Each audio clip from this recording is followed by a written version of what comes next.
it a big deal? Whatever kind of agenda, Uh-huh. that's what we'll vote. Don't worry. Take them off and if we're in the same norms, we should do Yeah. the one thing with policy, not policy, the one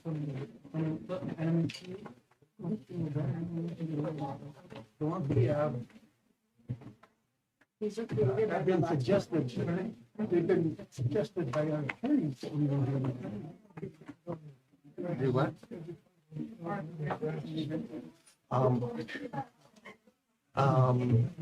Gilbert and I walked the golf course today, and Brad is going to give us some recommendations.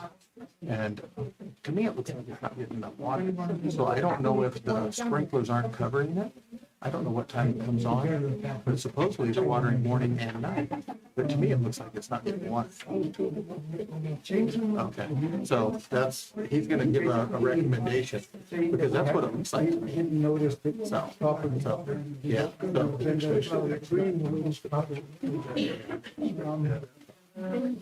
All right, how are you? What do you mean? You doing all right? You didn't say where you're supposed to be? It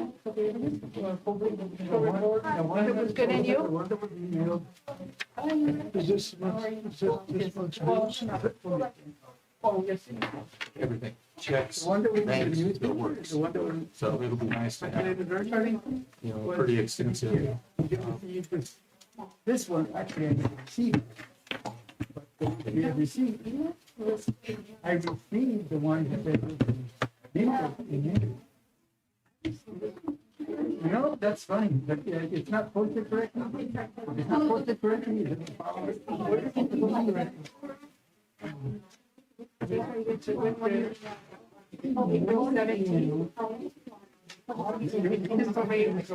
No. When did you send us the one that is? I got it today. I only sent it once and sent it to me. Ask Mr. Rogers. Okay, I will. That's for tonight or tomorrow. You know, it's always something, Mr. Professional. No, like I say, this is our new contractors that are here. We pulled this up because they didn't have a lot of information, finance. So 3 days to bring it up. I got it today. information, you know. Today, checks, and those 3 days Where it are. was all set out, so it's just more complete information, because honestly, you're on the audit committee, you never see the checks. So this is just more complete information. So, Good afternoon. We will call this meeting to order. Thank you, everyone, for coming today. We'll take roll call. Mr. Wadiana. Here. Ms. Begay. Here. Ms. Harden. Mr. Wilgis. Here. And myself, I'm here. We have a quorum. At this time, if you all can assist us in saying the Pledge of Allegiance, please.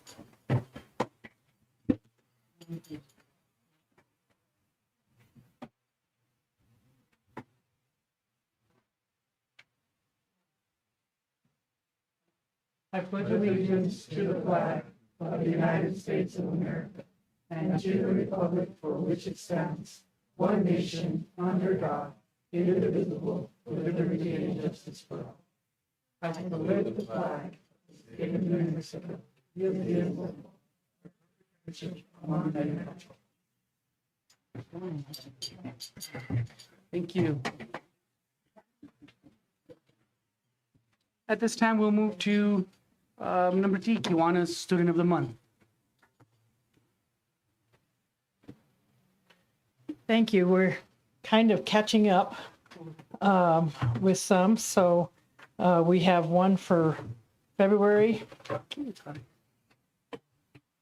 Do we have Jacob Audius here? Jacob?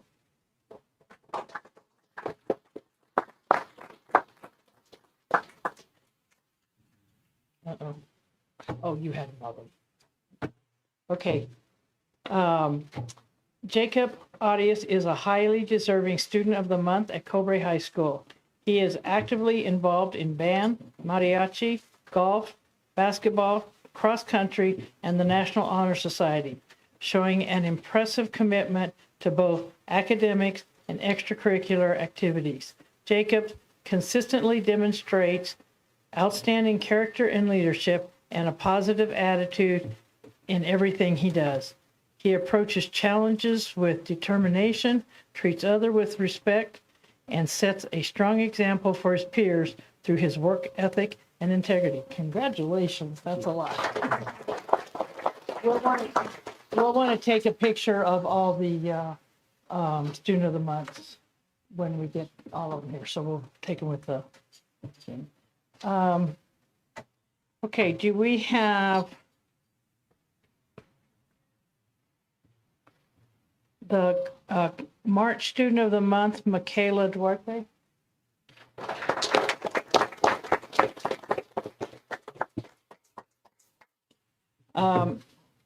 Michaela, Mrs. Provencio wrote, Michaela Duarte truly embodies what it means to lead with drive and determination. Her work ethic and motivation stand out, both on and off the court. This basketball season, her determination was something special to watch. Relentless, focused, and inspiring. What made it even more impactful was the way she lifted those around her, constantly encouraging and motivating her teammates to be their best. It's a privilege to watch her play this year, even more to see the leadership and heart she brings to those as she does. Congratulations, Michaela.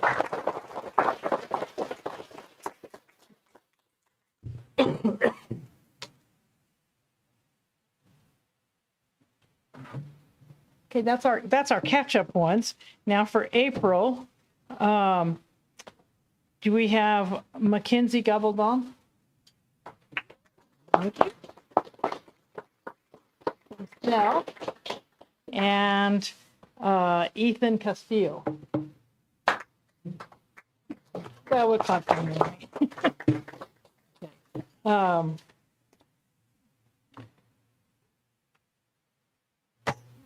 Mackenzie Gabaldon is the April Student of the Month. Samantha Grijalva wrote, Mackenzie comes into the kitchen every day, friendly and ready to eat.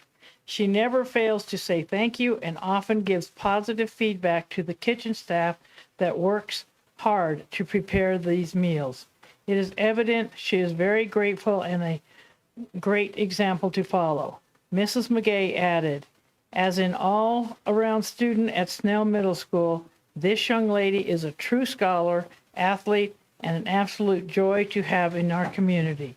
She carries herself with grace, politeness, and a humility that is both refreshing and admirable. We are truly fortunate to have her as a member of the Snell community. Congratulations.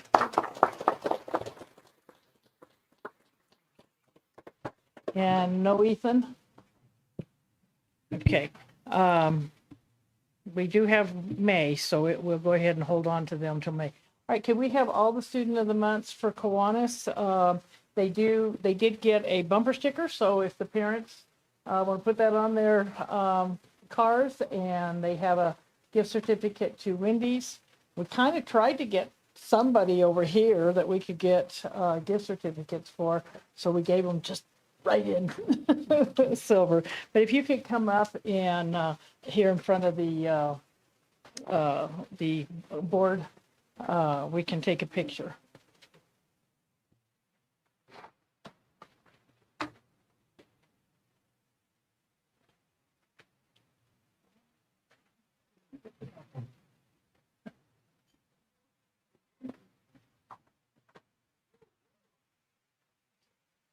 You guys want to all stand up so they can, so they're not covering you?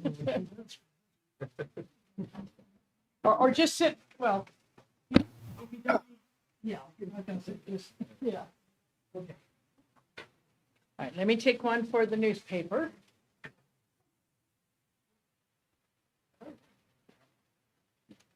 Okay, parent.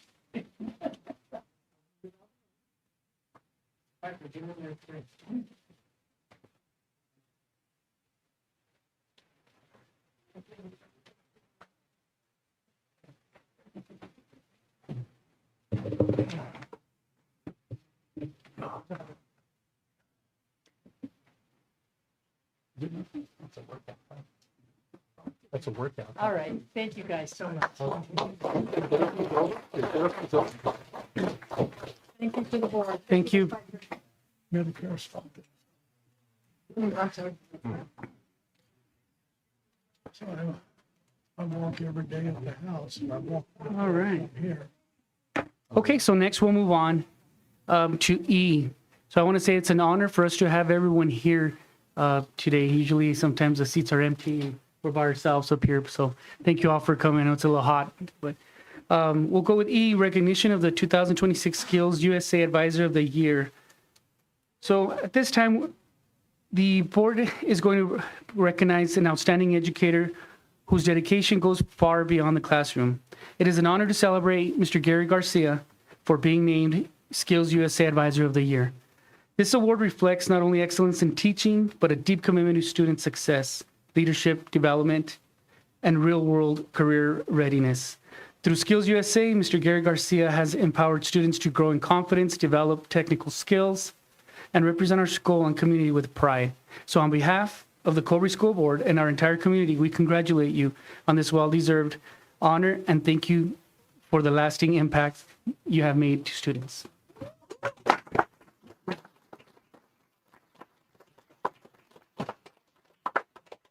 Either way. Thank you. Congratulations. Congratulations. Congratulations.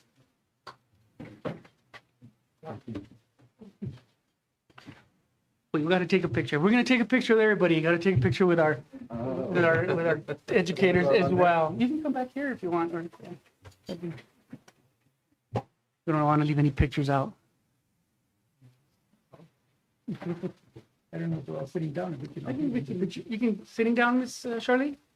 Are we okay like that? Yeah.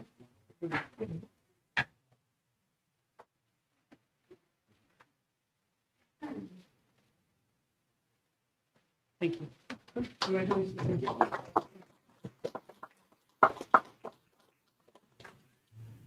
So next we have the recognition of the 2026 cheerleading state champions. So to the cheer team, it is with great pride that we recognize our Cobre High School cheer team for their achievement in winning the state championship not just once, but 2 years in a row. This back-to-back accomplishment could not have been done without their dedication, discipline, teamwork, and school spirit. These student athletes have committed countless hours to perfecting their routines, supporting one another, and representing our school with excellence both on and off the mat. Their success reflects not only their hard work, but also the guidance of their coaches and the support of their families and the community. Winning 2 state championship titles, this team among the very best, and they have set a standard of excellence that will inspire future generations. So again, on behalf of the Cobre School Board, administration, and community, we proudly congratulate our cheer team on being back-to-back state champions. Congratulations.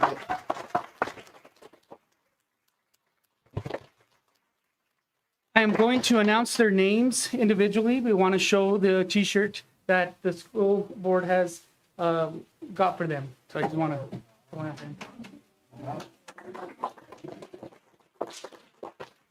And with that, Emily de la Torre, this one's your t-shirt. Okay.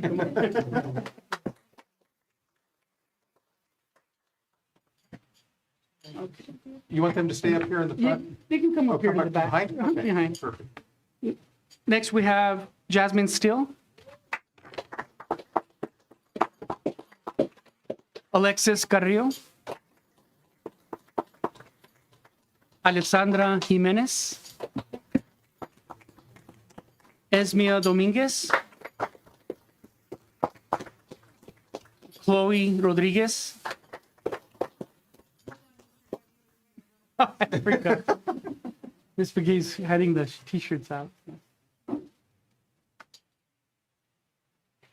I'm going to send you some help, Miss Begay.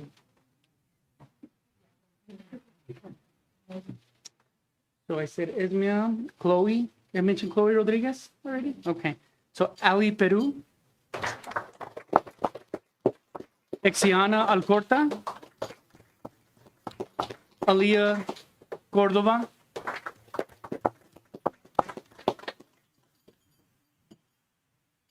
Isis Dominguez.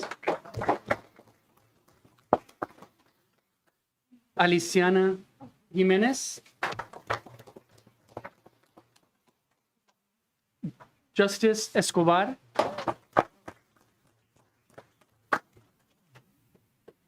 Gabriana Medina. Benja Keller. Amory Peña. Destiny Benavides. Anaya Gomez. Assistant coaches Leilani Marquez and Antoinette Madrid. And our head coach, Miss Katie Marquez.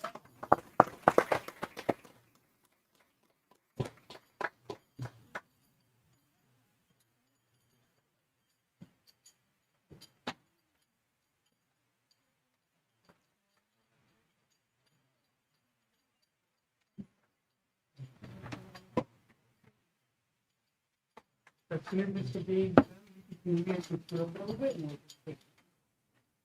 Congratulations again. Thank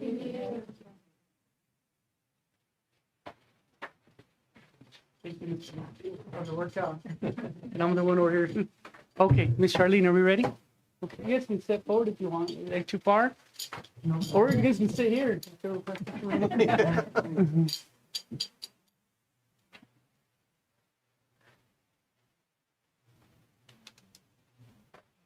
Thank you. Congratulations. Thank you. Congratulations, lady.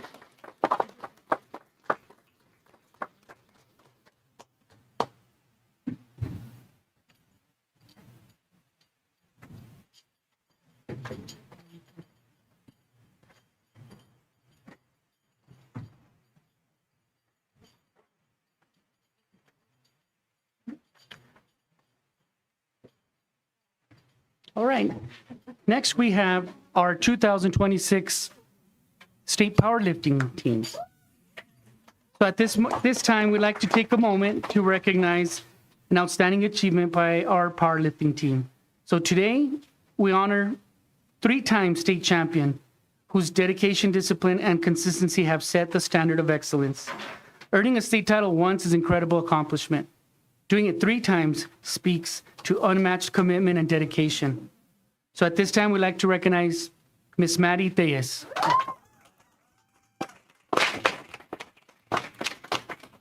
And she'll also get a shirt that has her name on it.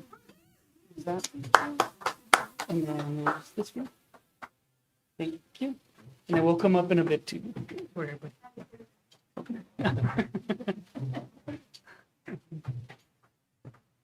Congratulations, Miss Maddie. Next, I have so many notes here. So we also probably recognize our first-time state champion. So your hard work, determination, and belief in yourself have paid off in a big way. So it's just the beginning of what promises to be a great journey for you in the sport of powerlifting. First-time state champion, Miss Avery Castro.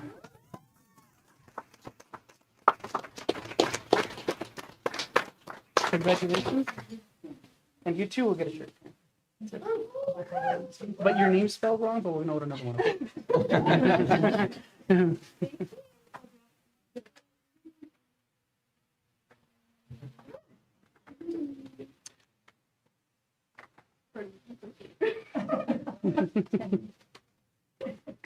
All right, a few more things. Now, to the rest of the team who competed at the state level, your effort, teamwork, and representation of our school and community does not go unnoticed. Each of you played a role in this success, and we are proud of you for competing in the state powerlifting. It sounded better when it was coming out of my mind, so sorry.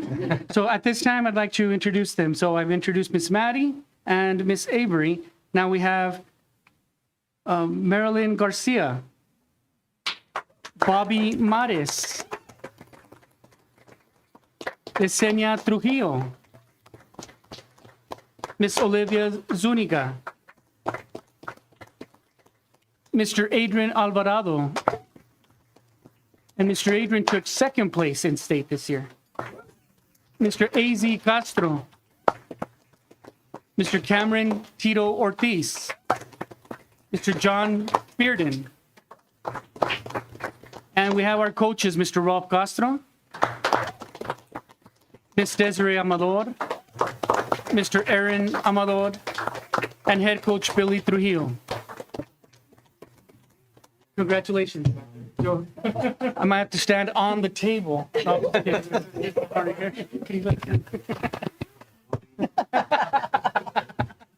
Maybe get on your shoulder or have it start me.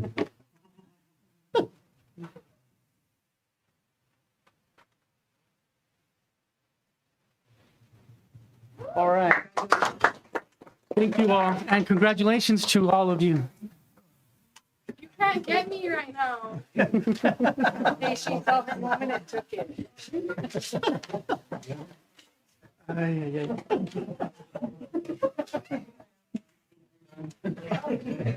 Like, literally. ay. All right, thank you all. Oh my, can't believe that happened.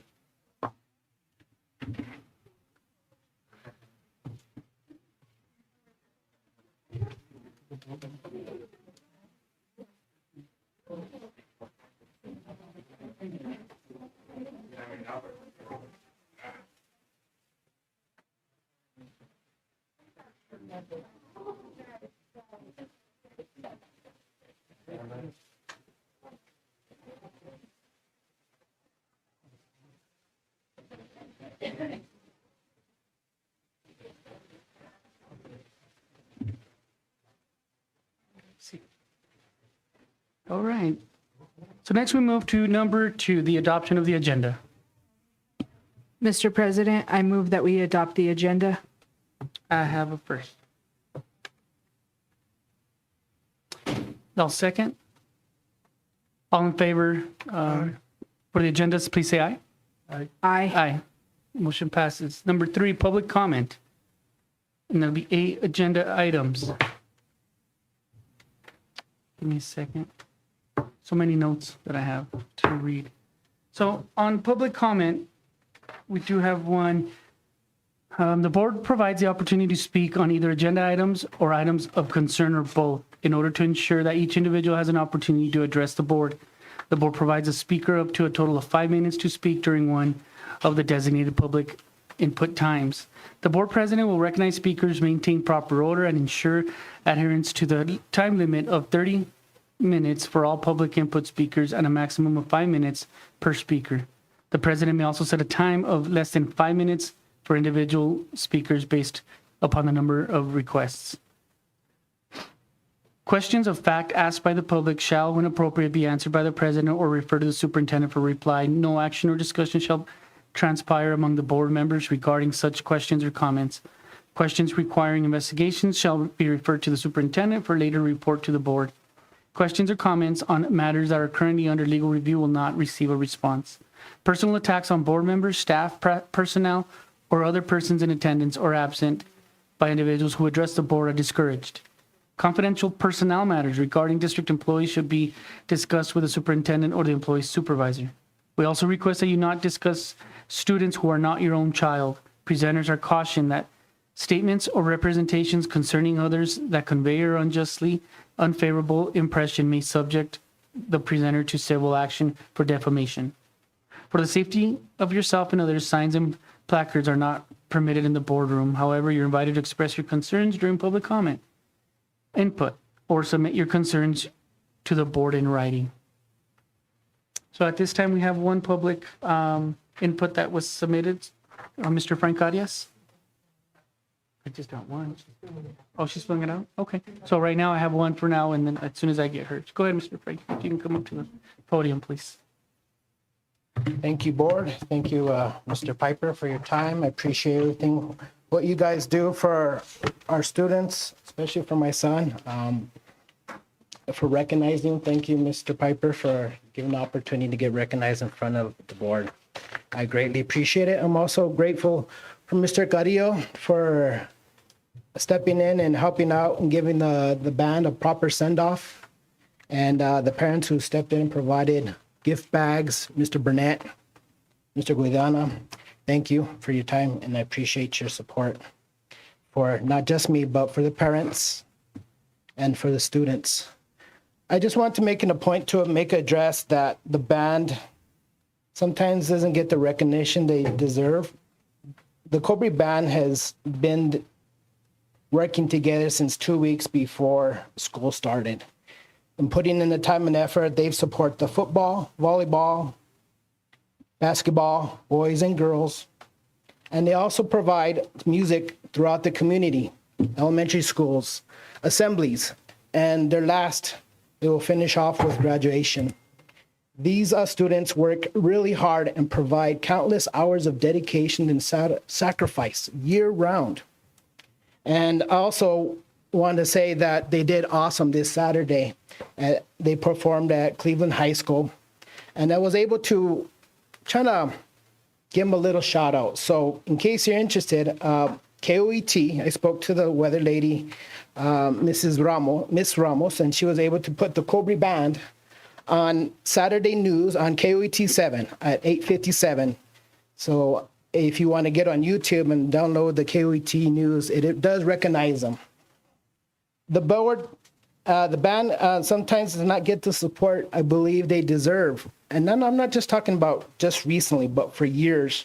And sometimes other sports don't get the recognition that they do, like, for instance, cross country. I'm here to make sure, to say that this band has worked really hard. Under Mr. Gerhardt, he provided 17 years of state titles, and that's awesome. And under our new direction, Mr. Rachel, he did awesome too. First-year teacher, as a band teacher, he's awesome, funny, bright, and makes the students feel comfortable.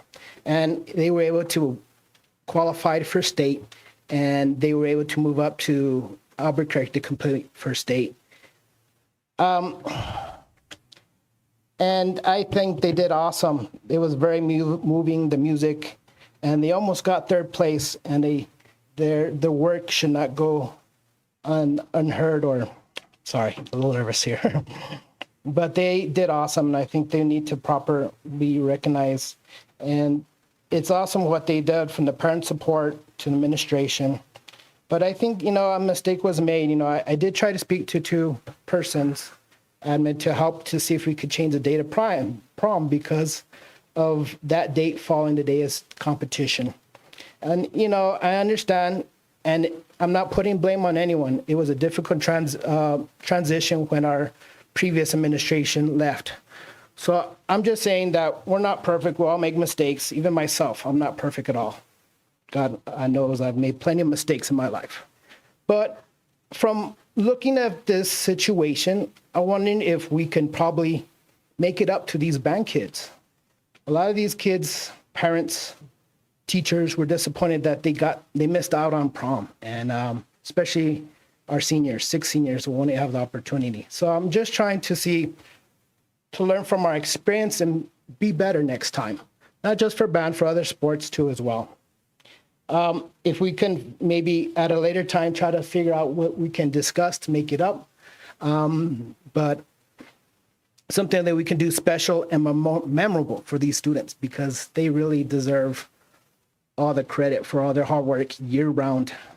And I just want to leave off with, I appreciate you giving me the time, sir, Mr. Carrillo, Mr. Guadiana, Taylor, Gabrielle, Mr. Wilgus, and Dr. Pepper. I appreciate your time, and I'm not trying to hopefully feel this as a negative, but so we can also just learn from our mistakes and try to make up for these band kids, because they work really hard. And, sitting right here in front of you guys, you know what band is all about. Our kids are great hard workers, do multiple sports, and I think we should try to do something to make it up for these kids, because they deserve just as equally as any other sport. I agree. Yes, because, accommodations were made for the other athletes, and I think we should do that equally for all other sports, and I think we should, well, I'm sorry for rambling, but just thank you for your time, and I appreciate your time and efforts. Thank you, Mr. again, Arias. Thank you, sir. Thank you, Mr.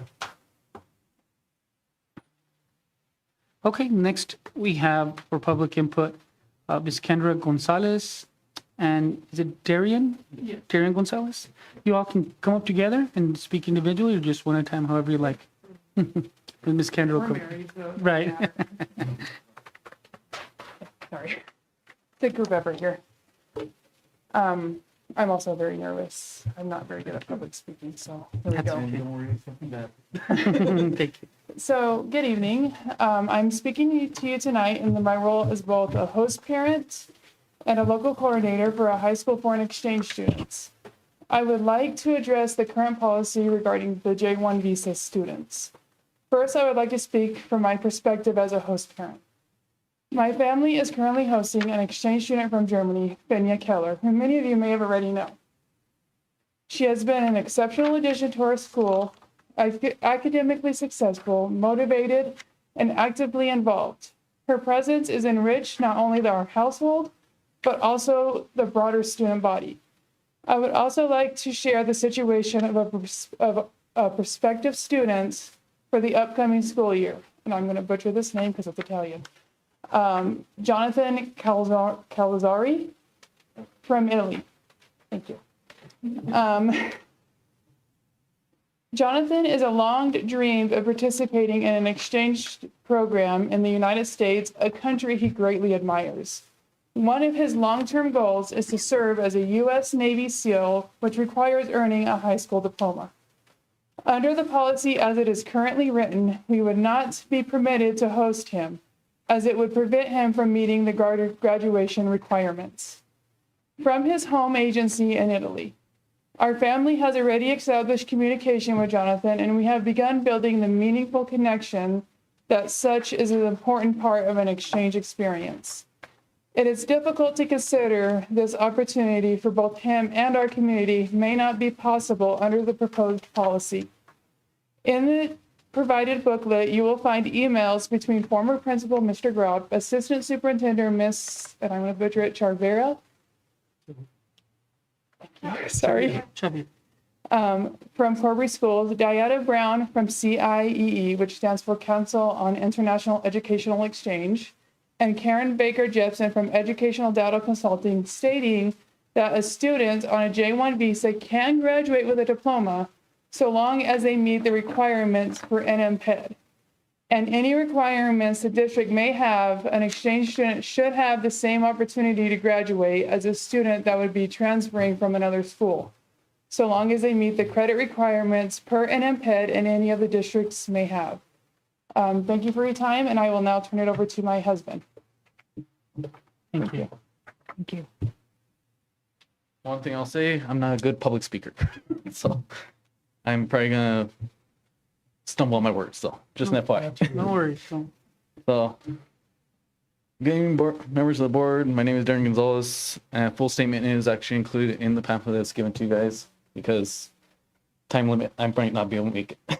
So, and I'll give a copy to whoever wants one or requests it. Just let me know and I'll give it to you. I am an exchange student parent in the community. I am here to ask the board to address the district's current approach to J-1 visa exchange students, specifically the practice of denying them the opportunity to earn or participate in receiving a high school diploma. From my understanding from New Mexico state law and the PED department rules, these students can be eligible when they meet graduation requirements of the district and an NMPED. I'm asking if the district's policy be aligned with the law and applied fairly and consistently.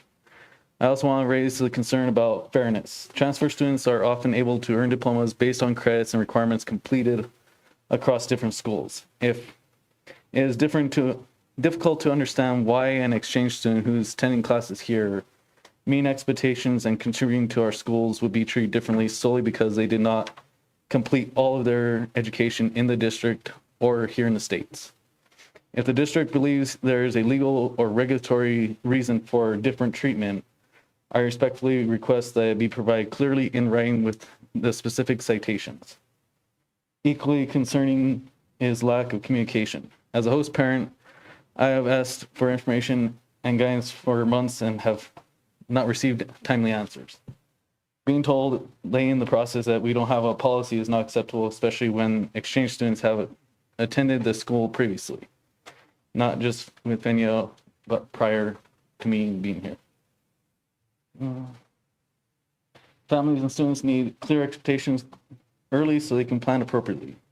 Many of you know our current exchange student, Fenya. She has participated fully in school life, joining cheerleading, contributing to routines that help the team succeed, and now participating in track and field, along with other programs such as the National Honor Society. Exchange students represent our schools and our community with pride, recognizing their work with appropriate acknowledgement, including a diploma when requirements are met, reflects the values we want our students to learn: fairness, inclusion, and respect for achievement. This issue also affects our next exchange student, Jonathan. I didn't put his last name because I know I'm going to butcher it. Our family has already been in contact with him based on prior approvals and the understanding that he would be able to pursue a diploma if he met the requirements. Changing expectations after families and students have made communication is unfair and creates real harm. Jonathan wants to be a part of this community and pursue long-term goals in the United States. We should not be closing doors to students who are choosing Cobre because they value what our schools and community offer. I also ask that you consider consistency across our local education community. Foreign exchange students can attend institutions such as Western New Mexico University and earn degrees when they meet the program requirements. While K through 12 and higher education are different systems, the principle is the same. If a student meets the requirements, the credentials should not be withheld based on where they were born or how their education journey began. I'm respectfully requesting that the board district direct the superintendent to provide in writing the district's current position on J1 exchange students and diploma eligibility, including the specific legal or PED basis for that position. Ensure that any policy is applied consistently and communicated early to host families and students, and include clear process and timeline for eligibility determinations. And confirm whether the exchange students who meet Cobre and NMPED graduation requirements can receive a diploma and participate in graduation ceremonies. And if not, what alternative recognition will be provided. Establishing a single point of contact for exchange students, student questions to prevent month-long delays and confusion. Thank you for your time and for taking this concern seriously. I'm asking for a solution that follows the laws, treats students fairly, and reflects well on Cobre schools in our community. But in short, I hope you change this policy to allow J1 exchange students to be allowed the same opportunities as our students here in the community and be able to obtain a diploma. Thank you. Thank you guys for your time. Thank you, Mr. Gonzalez. Thank you. Thank you for addressing that. This is the first I've heard of. I will get with Mr. Piper and address this as soon as possible for you all, because I know that there's something on the agenda today under new business for the first reading of new policy for an exchange students. And maybe you can clarify a little bit more when we get to that, Mr. Piper. But if this is the first reading, Ms. Charlene, how many readings do we go through? Two. So then by May, on our next board meeting, we have to make a decision or change however this is. Okay, so we will address this. Thank you. Next, we will go to items of concern, which we already did for the public comment. I didn't receive anything else on public comment. There's no one else. Ms. Charlene, on public comment? No. Okay. Thank you. We'll move on to our student representative report. Ms. Taylor, reporter. Good evening. As a student and your board student representative, I want to bring something to your attention that is affecting many students, even if it is not always visible. That is mental health. Students today are balancing academics, responsibilities, and personal challenges. While our school does have a guidance counselor, many students either don't know that the support is available to them or they don't feel comfortable reaching out. I would like to encourage the board to consider two things. First, the possibility of exploring or having a dedicated emotional or mental health counselor available on campus, someone that students can talk to openly when they are struggling. And second, increasing awareness of the support we already have, making it clear to students that with a guidance counselor is not just for schedules, but also someone they can talk to and feel safe with. Providing a stronger mental health support can improve student well-being, focus, and overall success when students feel supported. They perform better academically and personally. Additionally, I want to highlight something positive that our student body recently participated in. We wore green and black to show that we are united in support of a student for a fellow student during her recovery. This showed the compassion and unity within our school. I would also like to touch base once again on the condition of the student parking lot. There are still several potholes that create a safety concern for students and their vehicles. I appreciate that the back lot has been repaired, but the student lot has not yet been addressed. I would like to respectfully ask the board to look into making those same improvements in the parking area once again. I would also like to bring attention that some students have expressed interest in the idea of an open campus.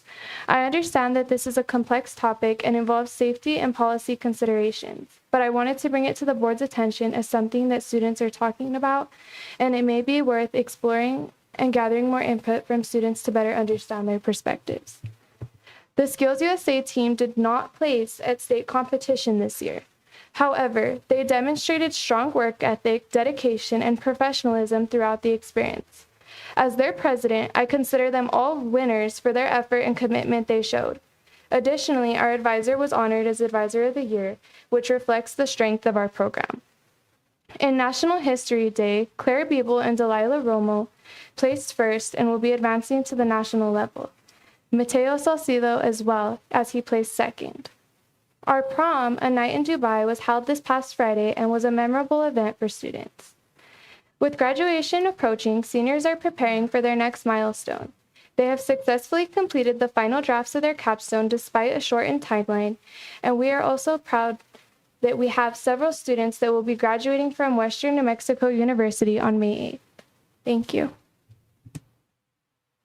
Thank you, Ms. Taylor, for your report. Any discussion? No discussion. Mr. Piper will see what we can do about at least the potholes and stuff. Yeah, the parking lot, I'll take care of. And we'll discuss with Mr. Piper and our new superintendent on the issue of mental health as well. Thank you. Okay, next we'll move to action items. The approval of minutes from the March 16th regular board meeting, March 30th special board meeting, March 31st special board meeting, April 2nd special board meeting, and April 9th special board meeting. Ms. Charlene said I think that was a record for the month, so we worked very hard for that. Hope everybody got a chance to see all the minutes. Mr. President, I move that we approve item A as just mentioned. Good, I have a motion. Did I have a motion? Yeah, we need a second. A second. And a motion and a second. Any more discussion? Okay, all in favor, signify by saying aye. Aye. Aye. Motion passes. Next, we have approval of bills.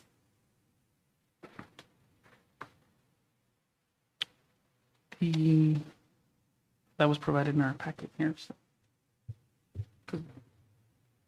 Mr. Piper, you gave us some that's going to be talked about in the financial committee thing, or in the financial report? Is that what you Yes. gave us here? Okay. Yes. It had nothing to do with the bills right now? Well, basically what happened was, I'd like to introduce Miss Rebecca Runyon, lead for our fiscal, and we worked together today. So the thing I wanted to provide, since we had some scheduling conflicts, I think, with our fiscal committee this month, and not able to have the information. So I wanted to provide you the information. I'll send it out to you electronically as well, but I wanted to get it to you so you could at least see some of the documents and stuff that will be provided moving forward. Is this the document you got us? There's one that, there's a sample there from Lordsburg Okay. as to what their entire packet will look like. The one that I provided you says page 1 of 61. Yes. And it has all of the financial stuff on it, as far as the accounts payable, our disbursement listing, financial statements. So is it fair to say, can we discuss that on the financial Yes, report thing? yes. Okay. And we'll have that for the second Wednesday of the month is finance. Okay, thank you. So right now, we'll need a motion to approve the bills. Mr. President, I move that we table the approval of bills until our next finance meeting. Do we need, oh, I'm sorry, Mr. Piper, with us tabling, do we need, is there any bills that need an immediate look at right now if we table this for our next financial meeting? No, and the funny thing about school finance is the bills have already been paid and then you approve them afterwards. Okay. But we'd be happy to go over them with you at the finance meeting as well as the next month, as well as the credit card statement. So do all that at the finance and then we can just approve them all in the May In the meeting. meeting, okay, so I have a motion that Ms. Begay said to table the approval of bills, is that correct, Ms. Begay? Yes, sir. Okay. So I have a motion and I'll second. So all in favor signify by saying aye. Aye. Motion passes. They'll be tabled for the next meeting, Mr. Piper. Or the next financial meeting. Okay. So then we'll go new business. Update on the marquees at Cobre High School. Mr. Piper, or who's up for that? Yes, I think Ms. Caitlin was going to give you an update. We visited a little bit about it, but we'll let her give you an update.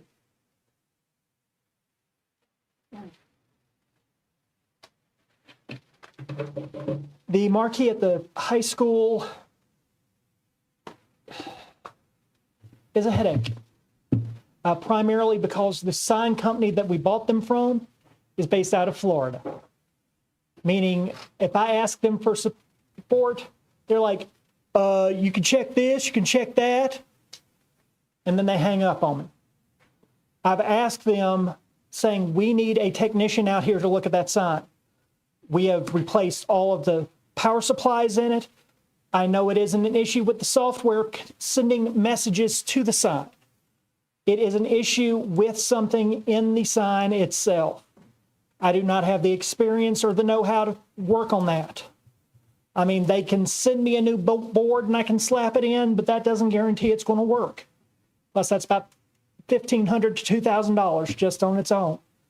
Each of the power supplies, of which there are 6, are $500. And we've already replaced all 6 of them this school year. That did not correct the issue, and that's what they said, oh, you just need to replace the power supplies.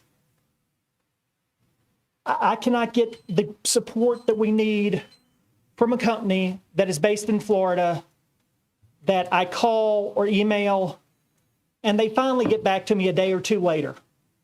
And then when they do, they give me unhelpful solutions because they don't want to actually work with me to correct the problem. It is my opinion that we need to contract with a local sign dealer for them to take a look at it and to see if there is something that we can be done to salvage the sign. Because the internal components are pretty much the same regardless of the manufacturer. Is it still under warranty? No. These were put in roughly 2018, 2019, and they only came with a 2-year warranty. Is it a local contractor? I don't know who installed them locally, but Robson Signs, who sold them to us, like I said, is based out of Florida. So getting help from them is like pulling teeth. Have you spoke to Mr. Piper about wanting another contractor? I have not talked to him about that. Every time we start that conversation, a phone rings and one of us is pulled away. So Okay. At one of the conferences that I attended. yes, sir. A sign company has been in contact with me, and I am working with them on them preparing a quote to replace it. But that's a full replacement, and that's going to be much more expensive than just getting a company out to do a proper repair on this one. These signs usually last anywhere between 15 and 20 years. So for this one to fail at roughly the 5 to 7 year mark is not standard. The point I was trying to make is, in my discussion with them, is that most of the vendors of this type of equipment use proprietary boards. In other words, the electronic boards that are placed are done specifically for their units and do not work in other units. And that I don't know if that's the case in the one from Florida.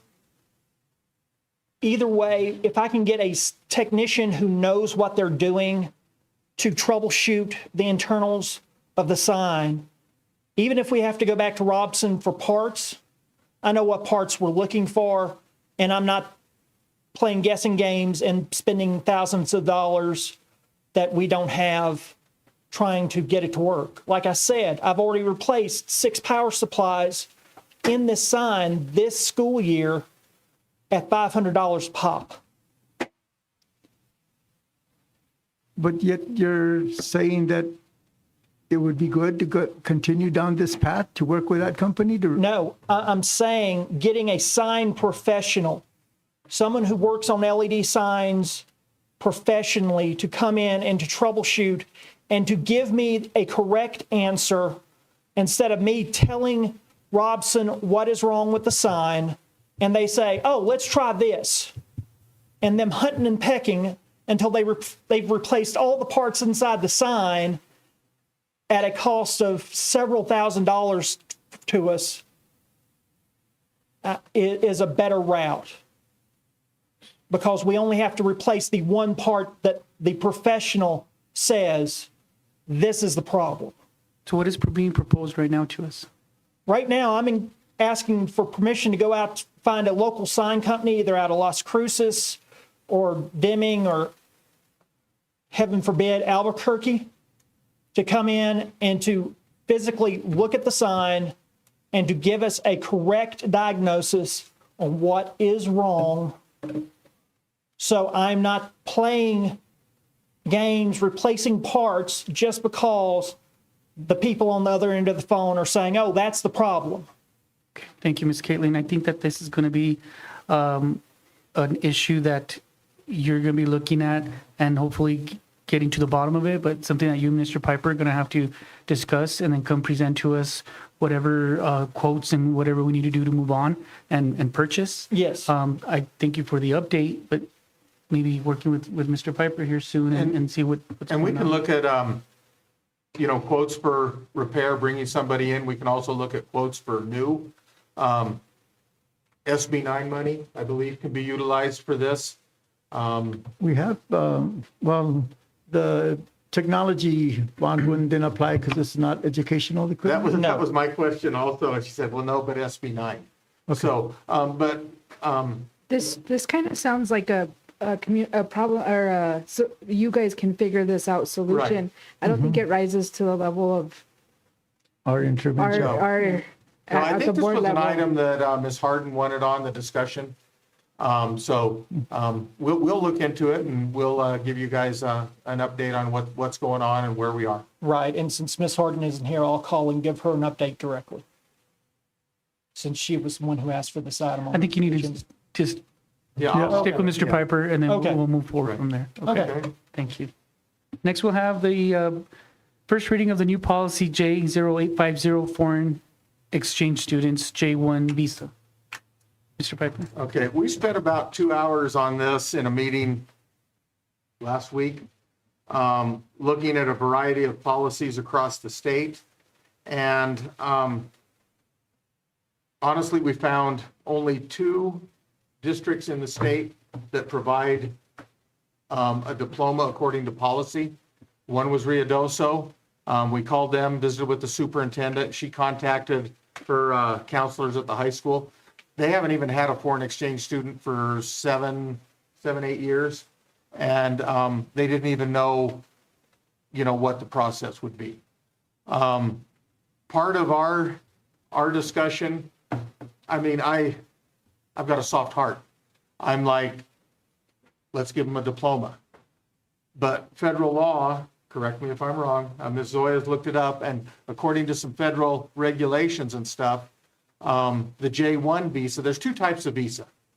The J1 visa is a cultural experience, and I believe that the diploma is supposed to be provided by the sponsoring organization. Was that correct? Is that the way it was worded?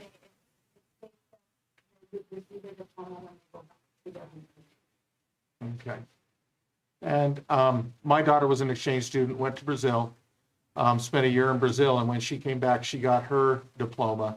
from Truth or Consequences schools. So bottom line is, we don't want to break the law. I think we'd like to do what's right.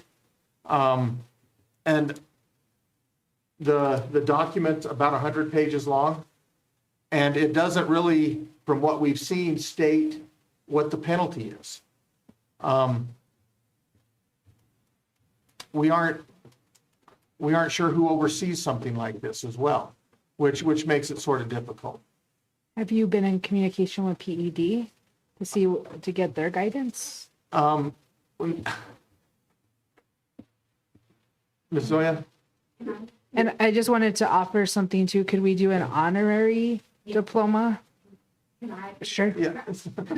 Can you come up so yeah. This has consumed the better part of a week to 10 days. And Okay, so I just want to take a moment to explain why we wrote the policy that we wrote, not because we don't want to issue the students who come here. It's mostly about, so it's not a personal, it's not reactive. It's about making sure that we're consistent. It's a defendable process in place for every student that comes through our door.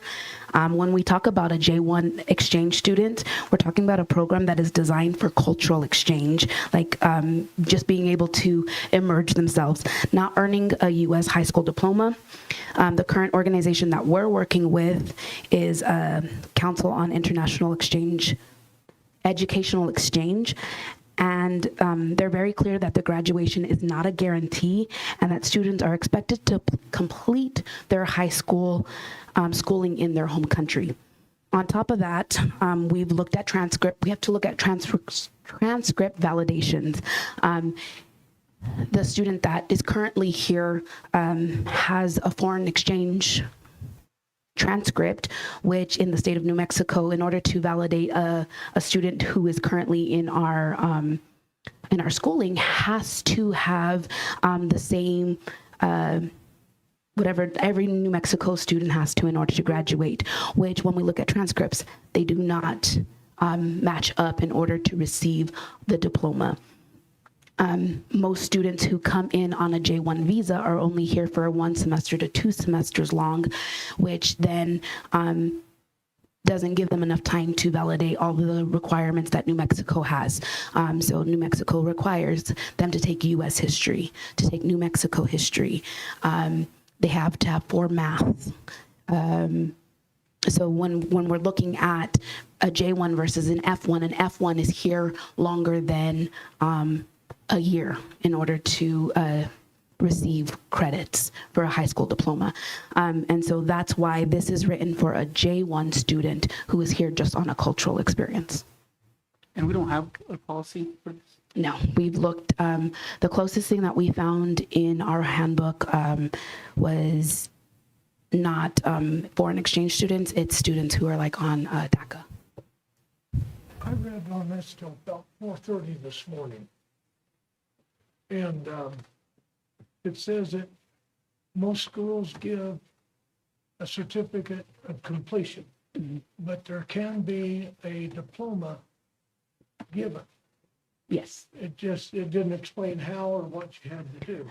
So in order to receive a diploma, their transcripts have to match up with what New Mexico State's requirement is. I did not print that one out for you guys. I have it on my phone, but I can get it for you. And so the class of 2026, there are specific credits that they have to have. They have to have 24 credits that match up with New Mexico's requirement in order to validate a diploma.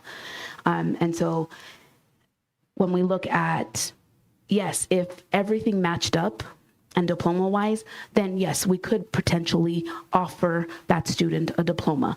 But in most cases, J1 students do not have the credits that match up because they are from another So let me ask you a question, Mr. Piper. So if I am a parent and I'm accepting a foreign exchange student and I came here to Cobre last August of 2025, who would I have spoken to allow this child to be in the Cobre program?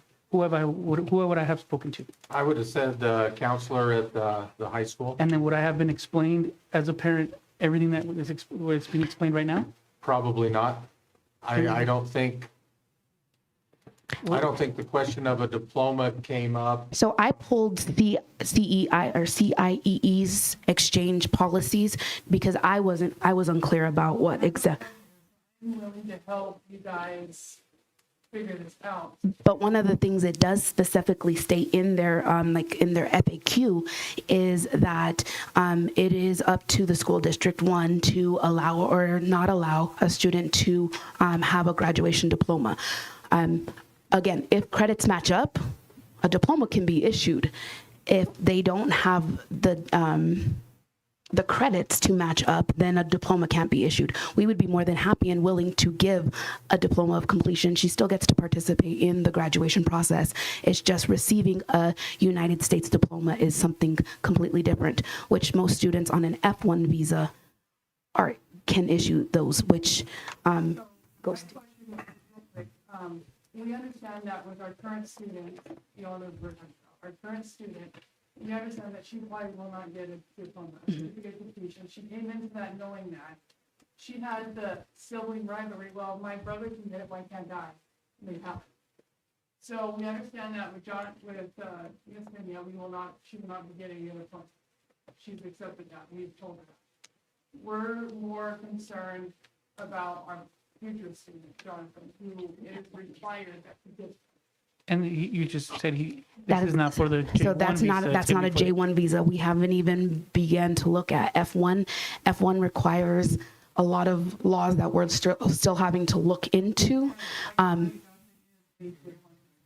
Okay, so when we received his application and when we was with CEII, it said F1, CI, whatever, all the acronyms, it said that he was an F1 visa, which puts us into a whole different ballgame. Yeah, I did get clarification from our national regional supervisor that I have to answer to the local coordinator. And she said it is a J1 visa and that he could get the diploma, he just has to meet all the requirements. So he would have the New Mexico law or history, there you go. I was in high school in 2020, 2003, so it's been a while. So Yeah. I have a solution possibly, or a compromise in the middle, the honorary diploma. But also when I was attending school board training, they talked about these sales that the state of New Mexico is doing. And so they pertain to different things. So for example, the example they used at the school board training was someone who spoke the language of Tiwa.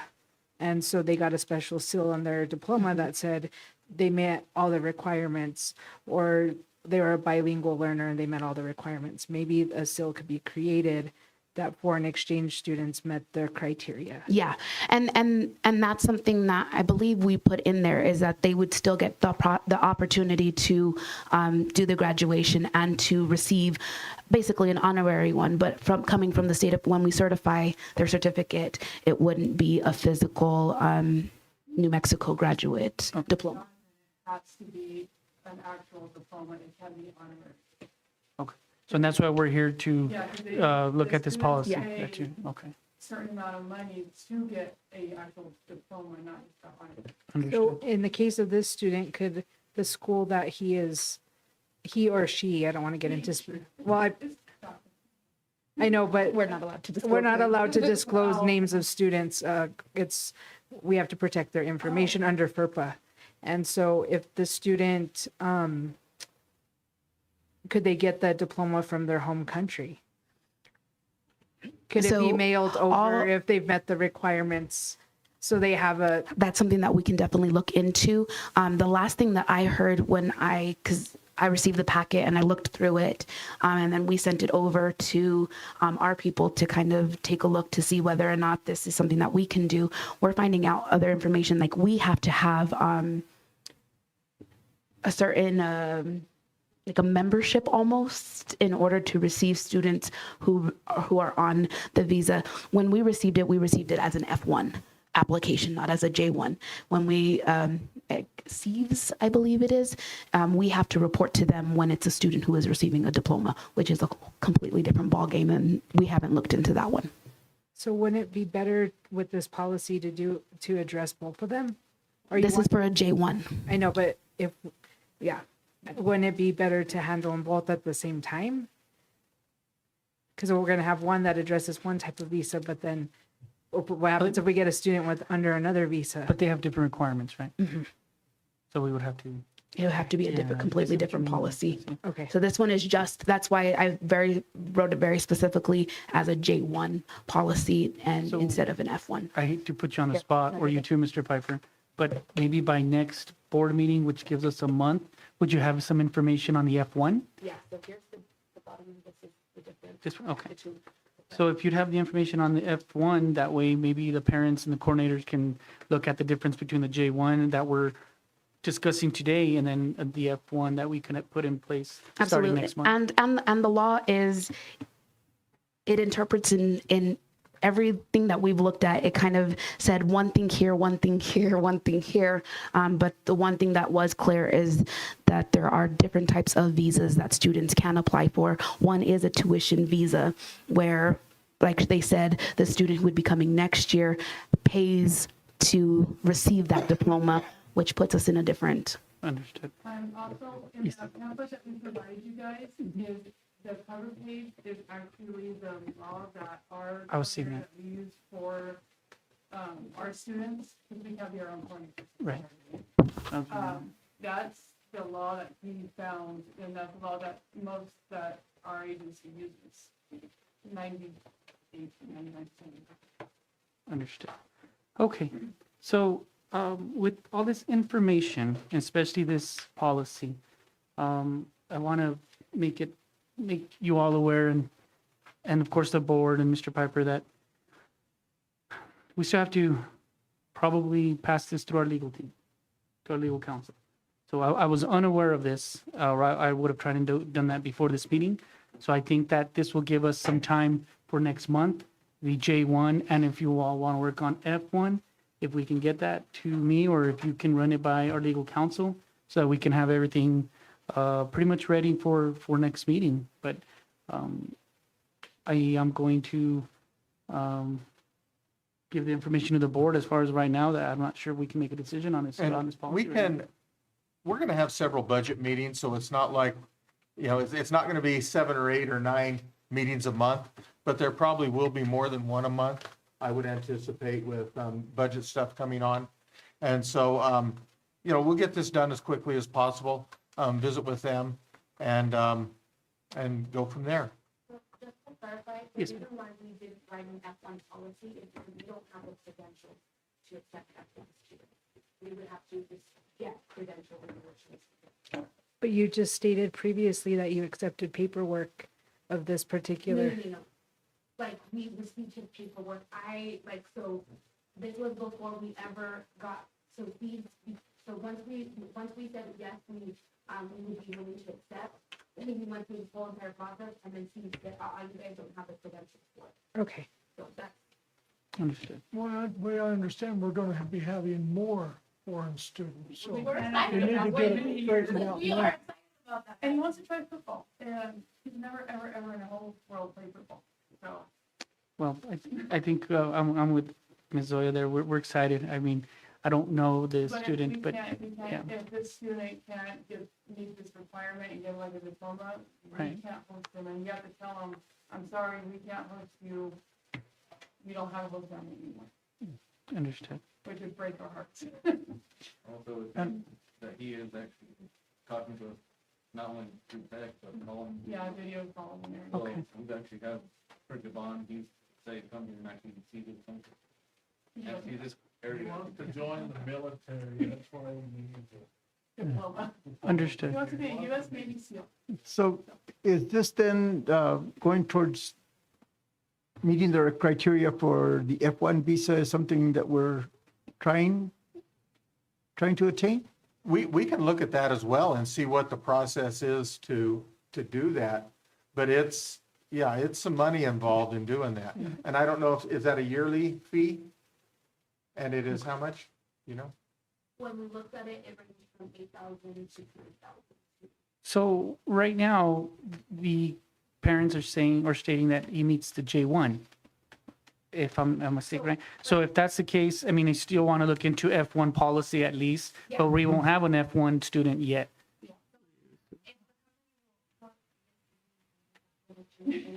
Okay, so you guys will take care of that, okay. Do you want the gentleman's file, or do you want the? I want the company who you guys are. CIE? Yeah, and I can give you the number to Diane Brown. She's amazing. She's in Phoenix, so she would have been here. And she is very, very educated on everything. I think having foreign students here is an education in itself to us. Well, think about it. And, yes. So I very much support this idea. Yep.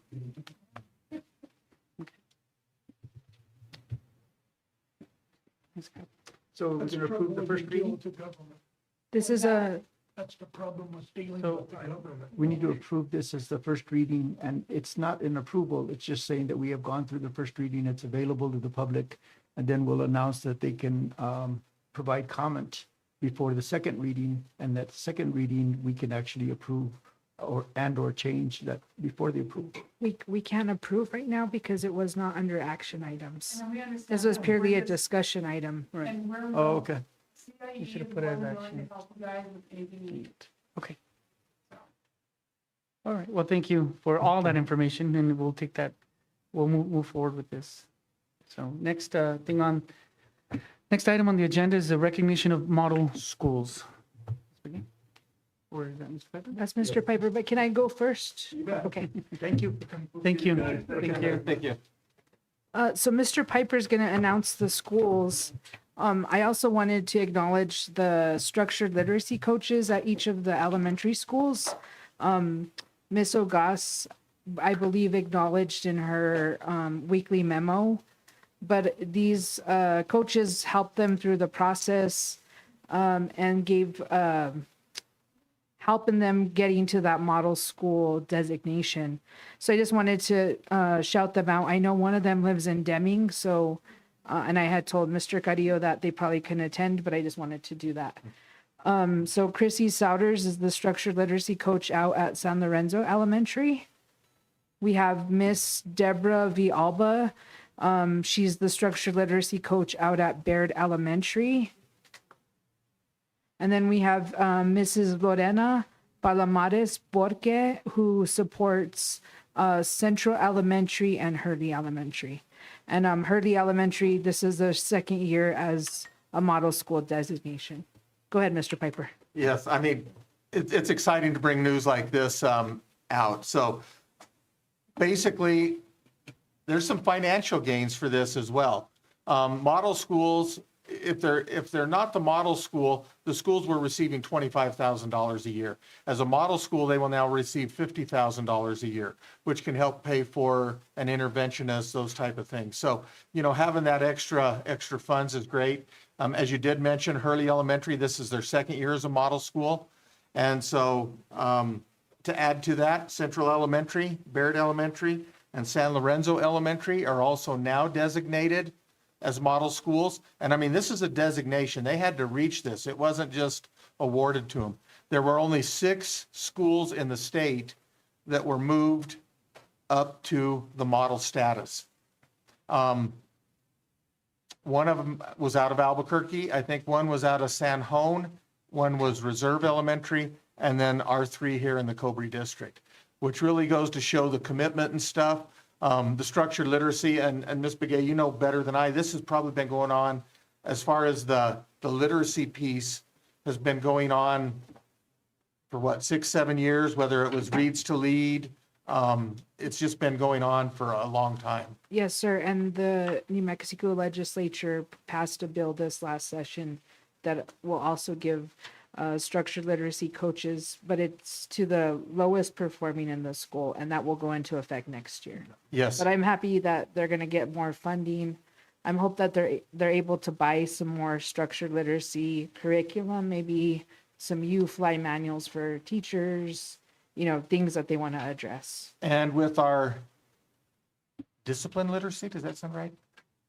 I just went blank. In their For the subject- secondary? Yes, For the- yes, sir. Yeah, for the secondary, that started this year, and we're really proud of the middle school because all that was required this year was sixth grade. We went ahead and trained everybody, 6 through 8. So we jumped ahead, making sure that we're getting that done. And I think it's the type of thing that we're going to see the growth continue. And I believe the consistency and stuff that's taking place really tends to, promote this stuff. And I think the dedication of the staff. I mean, this was a lot of work. I mean, they're busy, and you as a teacher know probably better than anybody else on the board how much work it is to do this within a classroom. Yes, sir. These teachers at the elementary are tasked with making sure our kids can read, which is a high task. Yeah, it is, especially for first grade, right? Yes, huge shout out to our staff. Yes, so thank you.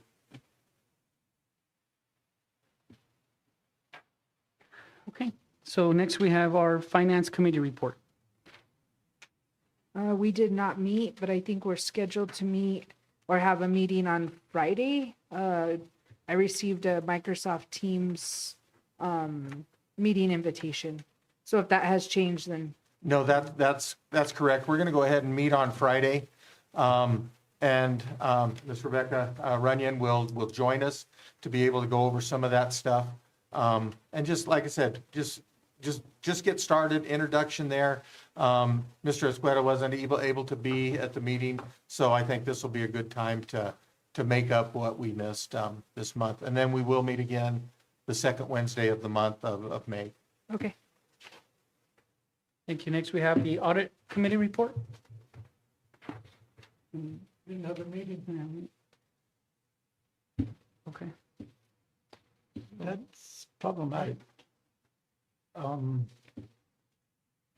We're in the requirement of having at least one meeting with the auditor a month, with our auditor.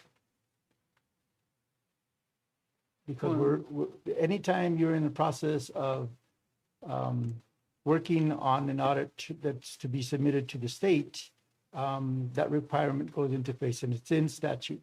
We have to meet with the auditor at least one time per month. We did meet with the auditor. Was it on one of our agendas this month? In No. April? No, they didn't meet. Was it last month then that we met with her? Okay. Mr. Piper, are you able to get a meeting in with the auditor for the month of April so we could be in compliance? I can set something up with her, and it'd probably be good now that we have our new fiscal contractor. We can meet together and do that. So next we have our board members report. I'll start with Mr. Guadiana. I realize we can't have interaction, but I'd like to note that I've submitted a request to Mr. Piper regarding investigations of board activity, one including the sanctions that were put in place before, and then sanctions that are put in place in the new year without any infraction other than that being cited from the other. And then there's also the payment to the middle school principal that remains the same as if she were working 260 days, but has been given a contract for working only 187 days. And as a result, becoming the highest paid employee in the district per day. And there's also the appointment of the awarding of a contract to the former superintendent, interim superintendent. No, actually, he was the former superintendent.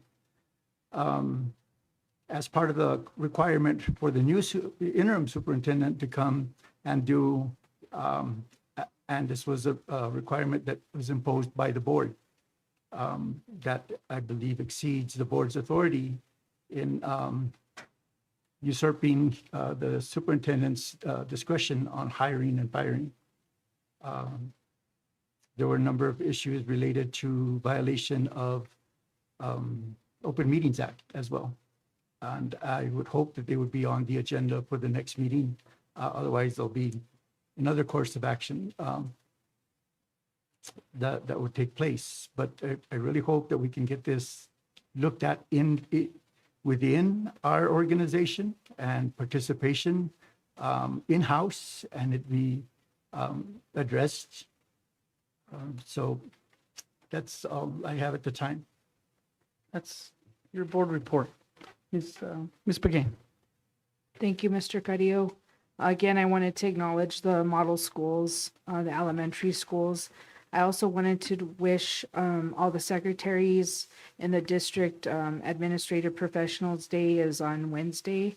I know a lot of the times when I first started out as a teacher, they said make friends with the secretary and the custodian of the school. They're the ones that are going to help you along the way. So thank you to our secretaries. Thank you, Charlene. I know I'm not board president anymore, but it's tradition, to acknowledge you. And so thank you. The elementary schools are going through state testing. I know it's a difficult time, stressful time for students, but I just wish to continue them the best of luck. Wanted to shout out Hurley Elementary. Some of their kiddos represented the school at Battle of the Books in Albuquerque. Looks like Miss Danielle, their nurse, and the librarian, Miss Amador, helped them in that process. They're also celebrating the Week of the Young Child at Hurley. They're having a theme week with the pre-K kiddos. There was some pictures shown. Central Elementary is having a choir concert with Mr. Lewis on April 23rd.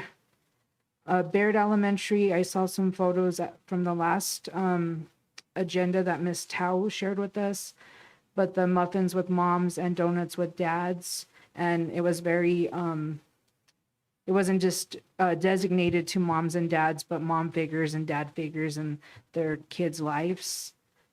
As well as San Lorenzo and Central, just wanted to wish them luck at their track meet. The 3rd through 5th grade will be competing May 7th. And that's a lot of fun. I know they look forward to it, and it gets them ready for their middle school years if they're going to do track. Snell Middle School is doing a transition camp for our upcoming 6th graders, and looking forward to that. And then I really appreciate Ms. Provencio's agenda from Cobre High with the instructional focus, reteaching items, and even still implementing small group in the high school setting. And I know we have graduation coming up, but it's really great as a school board member to focus on our students and the success that they're having in our schools. It was really nice to acknowledge our powerlifting and cheerleading today. I think we need to remember that why we're here is for kids, and that's the job we were tasked to do and what we were elected to do. Thank you, Mr. President. Thank you, Ms. Begay, for your board member report. Mr. Wilgus. Nothing. I've been spending all my time reading on foreign students. Understood, sir. Understood.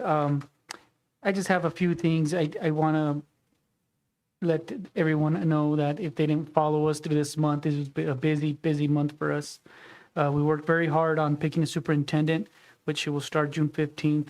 So we're going to be planning a meet and greet. That's still in a work state for her, maybe in May. I know she's going to be coming back down in May. So I want to thank the board for working very hard to pick our superintendent. And today I saw something on social media. We kind of accepted her or congratulated her on Dr. Berenice Gutierrez. So I also want to congratulate the golf team.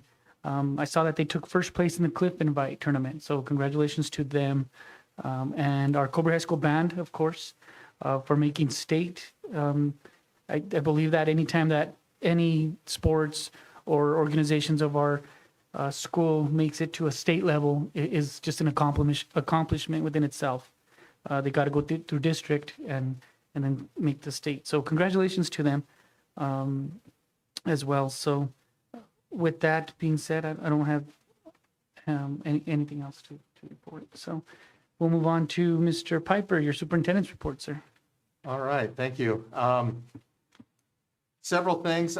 You'd asked me to look into school supplies. So I contacted Mr. Hawkins at Silver Schools, and the way he told me that they had their funding was basically when COVID ended or was less, they had about $1 million of COVID money, which they took and they purchased school supplies.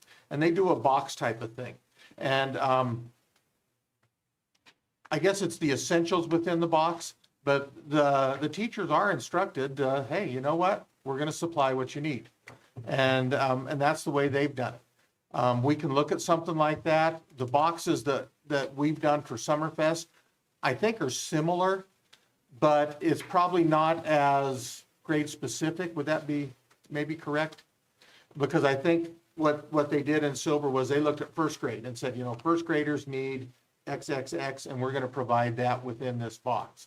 And I mean, we can get the information from the company that he uses.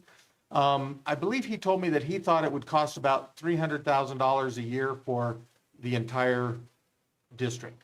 And he says, while they may, if they want a 3-ring binder, they're going to get a 3-ring binder. And they streamlined what they were. And, you know, they aren't going to order, you know, science wants this kind of a 3-ring binder, but math wants this kind. And so, you know, they've done some streamlining in that. But we do have funding and stuff to where we can do the school supplies. I know my kids, when they were young, when the school supplies popped out at a vendor, they were there. They were excited. They wanted to get the stuff. So I think we're still going to see kids and parents buying stuff, but I believe anything we can do to make it easier on them. Like you said, I mean, 3-4 kids and you start looking at stuff like that, it gets expensive. We did purchase backpacks for the entire middle school because one of the things they thought safety-wise would be appropriate would be clear backpacks. So we went ahead and ordered those.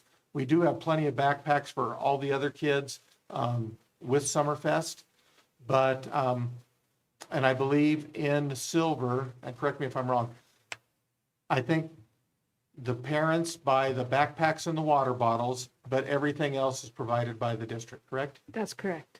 Okay, it's trying to remember some of the conversations I've had, and sometimes Mr. Hawkins, we tend to ramble back at each other. So that's something, if you want me to look at further, you know, we definitely can, but I wanted to let you know that I did check up on that. The road grant was approved, and it's $146,000, I believe. Total project is $162,600 for the total project. The state share is $121,950. Our entity share is $40,650. And the project that we looked at several different things. The one that we ultimately decided on was the softball area up there. So is it Tom Foy Boulevard that runs up there towards the softball field, and then paving the outfield there. And I was amazed at the number of people there at the softball game the other night. And I think with updating the grandstands and stuff, this is a great project. And to be able to do a $162,000 project for $40,000 commitment from the district, I think is great. I think it's going to improve the facility as well. So excited about that moving forward. When is that scheduled to start, Ken? When is it scheduled to start? When are you looking at? I would say after Little League, right? Because I know there's some stuff going on, and we're also looking at using some of that capital outlay money, talking to vendors about the grandstands and that, as well as you know, some cement accessibility stuff, because sometimes that dirt and stuff's just a little tough to get through. And so looking at some of that, especially if it rains. So I would say, you know, as soon as we can. I was believing there was something in there that it wouldn't start till November, distribution wise. I'll check into that though. Thank you. So so there's the road grant that was done. We did get the fiscal contractor. They were here all day, all day, about after their commute. And I was able to spend the day with Miss Runyon, and with her, there's 3 other people. So they split up, talked to payroll and benefits, visited with accounts payable, and also visited with our purchasing. And looking at processes and stuff, what do we need to clean up, making sure that we've got our internal controls and stuff down to where the same person isn't doing everything. Who's going to make the bank deposits and that type of thing. So we met as a team initially. They all introduced themselves. Ms. Runyon's team introduced herself. We went through outstanding purchase requisitions, approved many of those, and also looked at funding codes. And some of those funding codes, we're going to be able to save some operational funding and utilize some other funding that we have. So, anxious to start the budget process and be fully involved. And, like I said, excited about her expertise and having the team. Actually, Brian Runyon is going to be focused on audit stuff. So it's nice to have somebody dedicated to that. And like I said, we need a team because I don't think one person can do this. So moving forward, I'm excited about where we're headed there. I did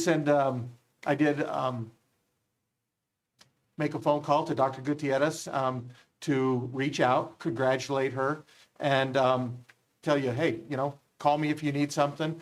I sent an email additionally with several items I want to keep her updated on, and we'll continue to do that. I said, I hope I don't overwhelm you, but I want you to be informed, and that we will start high school principal interviews next Wednesday, Thursday of next week. And we asked her what her availability was and that. So looking forward to getting that done as well. So, and then finally, I walked the golf course today with Mr. Gadiana, and I think it needs more water. And Mr. Holgram's gonna, provide what has been done in the past. I know we're watering it in the morning and we're watering it in the afternoon, and I don't understand why there's a dry spot. To me, it looks like it's not getting water. I don't know if that's because of a sprinkler thing or something else. So we're looking at taking care of the golf course, reseeding it where needed to be, and getting that back in shape. So, like I said, he's done it for years, and I think if we can rely on his expertise on what do we need to get back. The one thing I did tell Mr. Gadiana was I'm going to go to the Bayard and get a breakdown on the water bill specifically for the golf course, rather than it all being lumped together, and do that. So One thing he was concerned about is sprinklers not working. And like I said, we mentioned, I mentioned that to Mr. Gadiana. I said, to me, it looks like the sprinkler may not hit this area. We talked about the weeds on the hill, and do we spray them? No. Do we trim them? No, let them go, because that's the erosion control that's on those hillsides.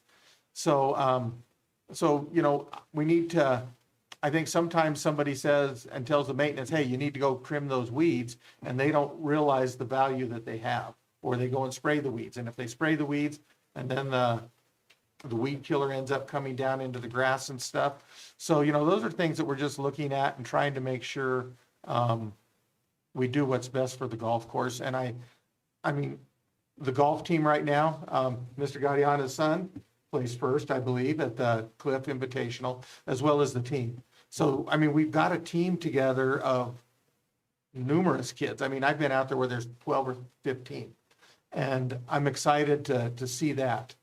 To me, it's a lifelong sport. You aren't going to play football all your life, and you aren't going to, play basketball all your life. And my father told me a long time ago, he says, there's a lot of business done on the golf course. You need to learn to golf. So I think there's a lot of value in that that goes beyond just learning to golf, but the value and stuff of the relationships you can create on the golf course. So looking for that. And like I said, busy time. We will have that finance committee meeting the end of the week, and looking forward to that, and give Ms. Runyon a little time to go through some things, and and share, and then be able to visit with you guys, and then we can bring it back to the board on the next month. So actually, we'll have 2 finance meetings to report on the next month. All right, that concludes my report. You're going to work on an audit one. Right? Agreed. We need an audit one. Yep. Oh. So we only have a week and a half. Okay, so Mr. Wilgus asked about the Little League baseball and Grade school. the grade school there. I think when after-school program gets out, I think there's some things, Traffic. and I think the traffic's tough. I think part of the issue is I think we've always tend to lock up the parking lot to the family, the parent center, which cuts down on their ability to park there. And I think there's only one more week of after-school programming. But you addressed that though, right? Yes. Because that was yes, that was yes. an email. Okay. So, and like I said, I'm not sure how much of it's really, school. I wanted to use where the bus lane is, but they use the bus lane for after school also, because I thought if we could switch parents to the bus lane, then that would save all that traffic that way. But we've just, we're going to leave that gate and stuff open where they have the ability to park and maybe spread out a little more, and, and just, make sure that your kids aren't running across that. Is that a city street then that cuts between the school parking lot and the baseball field? No, it's the parking lot. It's part of No, the that's the way the parking lot was designated for Okay. So, that. So, that design? So, well, yeah. yeah, so, Usually they block that off. They put some, and they don't Cones. let anybody go Okay. into that little area there. okay. But Mr. Piper, I received an email from Mr. Holgram. He just mentioned the sprinklers were broken and some didn't turn. And then he just mentioned, and I got it yesterday. Okay. And then he said about 1/3 of the green is dead or close to it. And he said there might be enough to salvage if there's fertilization done and consistent watering. Okay. I just wanted to mention that. Okay. And I asked Mr. Gadiana to email him for some suggestions and stuff, I so. already, so I'm assuming he's been taken care of, right, Mr. Holgram, as far as paperwork, volunteer, everything that we he's- asked he's- for 3 meetings ago? He's No? not even in country right now, but we had that discussion as well about anybody that volunteers, whether it's a parent in the school, if they're going to be there consistently, need to go through all of the volunteer process. So when he returns, that's something that, we'll need to take a look at. and I'd like to make a couple of things, starting off with supplies. The supplies was looking at the supplies that aren't normally the students' responsibility, like the tissues, the erasers, the markers that they have to buy for the whole class. Those were the big issues. And especially when you have 3 or 4 kids, they're buying a ton of paper paper towels, napkins, and all that kind of stuff that should be our purchase. That should never have gone to them. Right. That was included with Mr. Hopkins, because they also provide that. They provided the Tissue. Kleenex, the hand sanitizer. The et cetera. hand Yes. sanitizer, and then the disinfecting wipes. wipes, yes. And then the other part had to do with the softball field. The softball field, we've been out of compliance with Title IX forever on that. And so this really needs to be an effort to show that we're trying to remediate that. So if you would keep us abreast and keep the community abreast of the efforts for that, and have them be engaged in what it is that it needs to be done. Certainly the parking lot that. Right. Well, no, and that's some of the capital outlay money actually was designated for athletic facilities.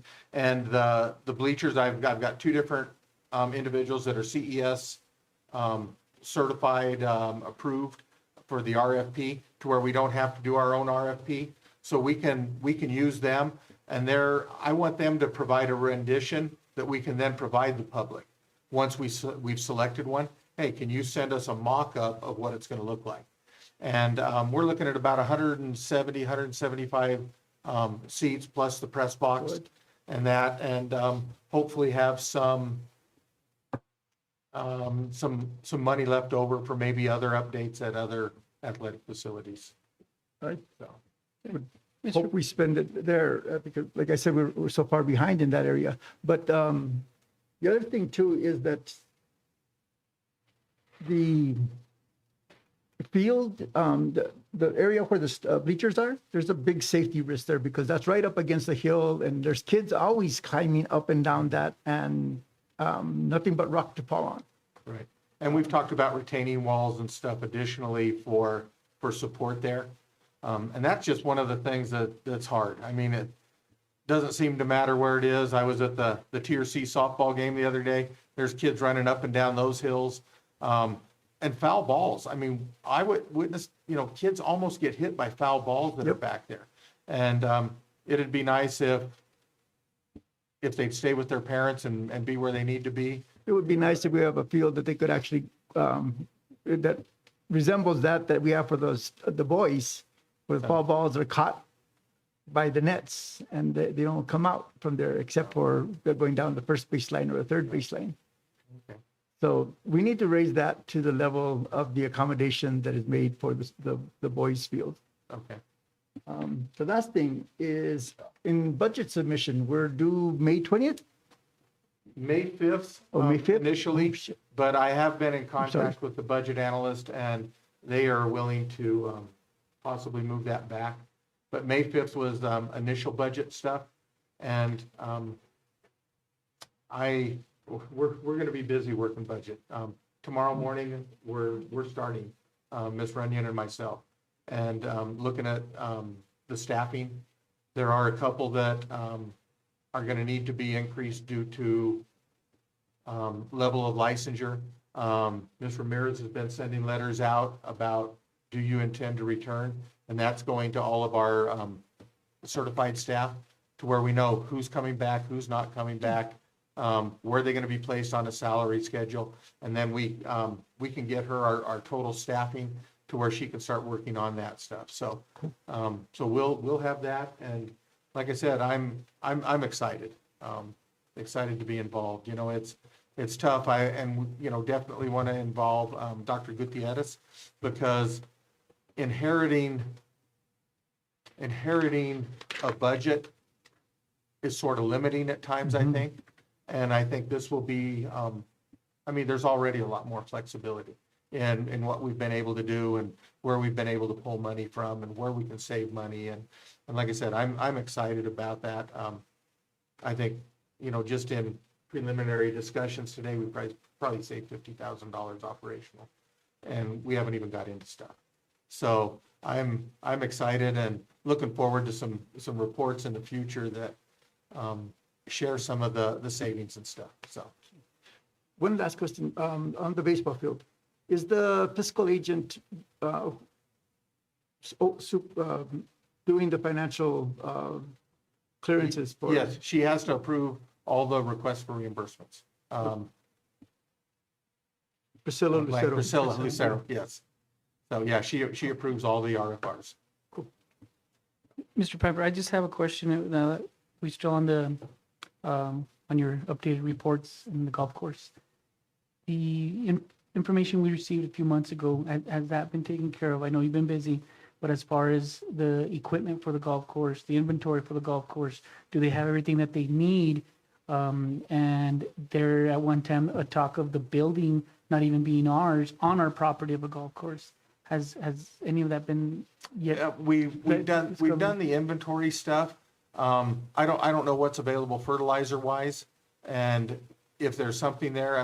Mr. Gadiana and I talked today about seeding. Is there seeding and stuff there? So I need to check on that, and I need to get with them as to when is it being watered so we can check this stuff. And is somebody just saying, well, the water comes on at 7 a.m. and the water comes on at 7 p.m.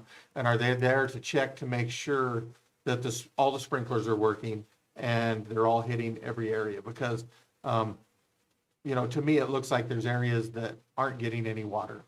What about the building and the equipment in there? The building and stuff was provided to the youth golf. Was that correct? Is that who it was done for?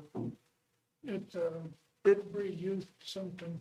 Yeah, I think it was for youth golf, and there's clubs that are going, I'm gonna say all the way down to younger kids, younger than high school age, that originally was done there. But that's who the building was designated for. So, So are we okay though? I mean, It's still there. It's still there. It's not ours. We haven't purchased it from them or anything else like that. It's still used for equipment. And the large piece of equipment that is still theirs is the mower, one of the mowers. So that's still being provided by an outside entity.